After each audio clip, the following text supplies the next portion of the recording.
ఆగ్రవడేలు sir, నాకు అర్థం కాదు. పాత సినిమాలలో చూపిస్తారు గుట్కా పాండు, కత్తి త్యాగరాజు, మొండా మార్కెట్. ఒక్క నిమిషం కార్తిక్ గారు మీరన్న మాట మీదనే మాట్లాడదాం. కృష్ణ గారు బీఆర్ఎస్ పార్టీ నాయకులు మనతో పాటు అందుబాటులో ఉన్నారు ఫోన్ లైన్ లో. కృష్ణ గారు నమస్తే. నమస్తే అండి. ఇందాక కేటీఆర్ మాట్లాడుతూ ఎండ్రిన్ దాగి సావమంటున్నారని చెప్పేసి లేని ఆలోచనల్ని కల్పిస్తున్నారు, సో రెచ్చగొడుతున్నారని చెప్పేసి మాట్లాడుతున్నారు ముఖ్యమంత్రి అని చెప్పేసి కేటీఆర్ అంటున్నారు. ఇదే అంశాన్ని ఈ రోజు కాంగ్రెస్ పార్టీ నాయకులు స్టూడియోలో ఉన్నారు.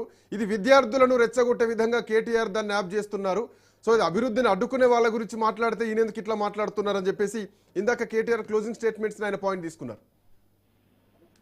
ఇప్పుడు కాంగ్రెస్ నుంచి ఎవరో మాట్లాడేటప్పుడు వారు అంటున్నారు వీధుల మీద ఎందుకు అనేసి.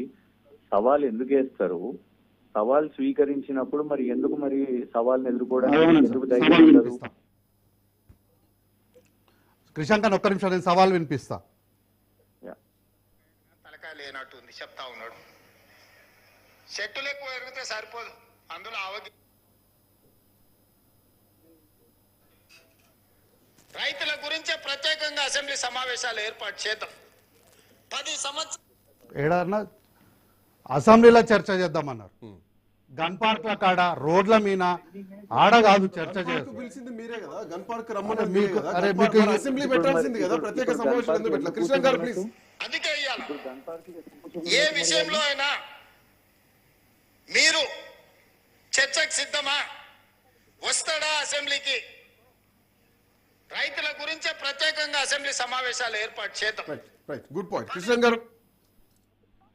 మరి ఇప్పుడు అసెంబ్లీ దగ్గర, ఇప్పుడు గన్ పార్క్ దగ్గర ఎందుకు పోయి కూర్చున్నట్టు? మరి సరే మేమే సవాల్ విసురుకొని మేమే పోయినాము అని మీరు అనుకుంటే ఇవాళ మంత్రులు అక్కడ ఎందుకు కూర్చుంటున్నారు? ఎందుకు రాలేదు అని ఎందుకు అంటున్నారు? మేము బయలుదేరితే మరి పోలీసులు ఎందుకు అరెస్ట్ చేసి చెప్పండి. కాంగ్రెసే కన్ఫ్యూజన్లు ఉన్నట్టున్నది, కాంగ్రెసే కాంట్రడిక్షన్లు ఉన్నట్టున్నది.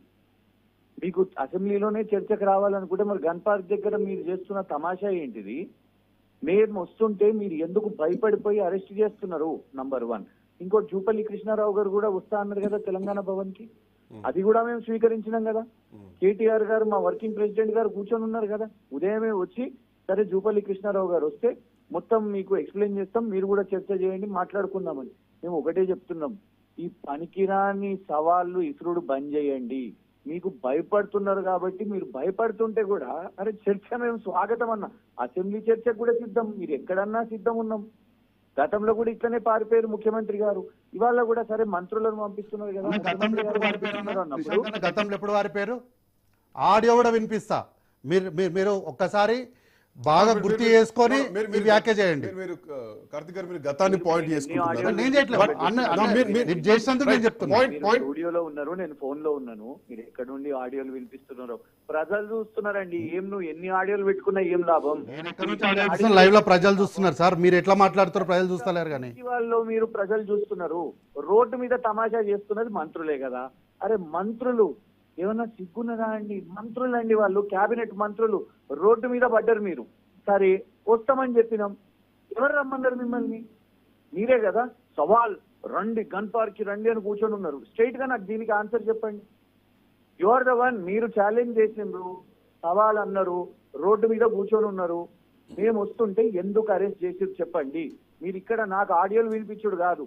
దమ్ముంటే మా ఇవాళ హరీష్ రావు గారిని, ఆర్ఎస్ ప్రవీణ్ కుమార్ గారిని, శ్రీనివాస్ గౌడ్ గారిని, మా మాజీ ఎమ్మెల్యేలను వాళ్ళందరినీ ఇప్పుడు రిలీజ్ చేసి అక్కడ పోనివ్వండి. మరి జూపల్లి కృష్ణారావు గారు అన్నారు కదా పంపండి తెలంగాణ భవన్ కి. అక్కడనే అర్థమైపోతున్నది మీరు టైం పాస్. ప్రభుత్వం భయపడుతోంది, ప్రతిపక్షం ఎదుర్కొనే దమ్ము ప్రభుత్వానికి లేదంటున్నారా? ఎగ్జాక్ట్లీ. ప్రజా సమస్యలను ఎదుర్కోవడానికి వీళ్ళకు దమ్ము లేదు. నంబర్ 1. వీళ్ళు చెప్తున్న అబద్ధాలు వాళ్ళ బయటపడుతున్నాయి కాబట్టి దాని మీద సమాధానం చెప్పలేరు అనేది నంబర్ 2. సింపుల్ అండి, మేము రెడీగా ఉన్నాం. మేము చేసిన ఇవాళ క్యాగ్ చెప్తున్నది, రిజర్వ్ బ్యాంక్ ఆఫ్ ఇండియా చెప్తున్నది, మొత్తం 2023 వరకు 3,50,000 కోట్లు అప్పు అయితే ఇవాళ ఈ 2 సంవత్సరాల్లోనే మీరు 3 లక్షల కోట్లు చేసిండ్రు అప్పు. ఓన్లీ ఈ 2 సంవత్సరాల్లోనే. మేము రూపాయి ఏం ఖర్చు పెట్టామో మేము మీకు పీపీటీలలో స్క్రీన్లలో పెట్టి చూపిస్తాం. మీరు చర్చ అన్నారు కదా. మేము నిర్మాణం చేసిన కలెక్టరేట్లు, కమిషనరేట్లు, మెడికల్ కాలేజీలు, కార్యాలయాలు, వైకుంఠధామాలు, చెత్త డంపింగ్ యార్డులు, మేము అన్ని ఆర్యూబీలు, ఫ్లైఓవర్లు అన్ని చూపిస్తాం మీకు.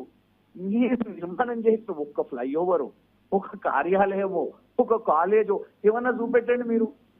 గదే కదా మేము కోరుకునేది. మంచిదే, గన్ పార్క్ అన్నావు, గన్ పార్క్ వస్తాం. అసెంబ్లీ ప్రత్యేక సమావేశం పెడతావా, ప్రత్యేక సమావేశంకి వస్తాం.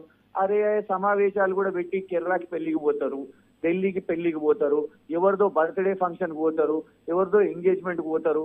నిజం కాదా? మొన్నటి సెషన్ లో ఎక్కడెక్కడ పోయారు చెప్పండి. పొద్దున సెషన్ అంటారు, సడన్ గా వెయిటింగ్ ఉంది, కాంగ్రెస్ నాయకునికి ఎవరితో వెయిటింగ్ ఉందని అటు పోతారు, ఢిల్లీకి పోతారు. సో ఎక్కడ చెప్పండి మరి. ఇంకోసారి ఈ సవాళ్ళు బంద్ చేయకండి please, don't waste our time. Congress వాళ్ళకి నేను చెప్పేది ఏంటంటే వాళ్ళ అడ్మినిస్ట్రేషన్ లో ఫెయిల్ అయినారు. మా బీఆర్ఎస్ నాయకులు కేటీఆర్ గారు, హరీష్ రావు గారు టైం వేస్ట్ చేయకండి మేము కోరుతున్నాం. థ్యాంక్ యూ కృష్ణ గారు, thanks for joining. So Congress party time waste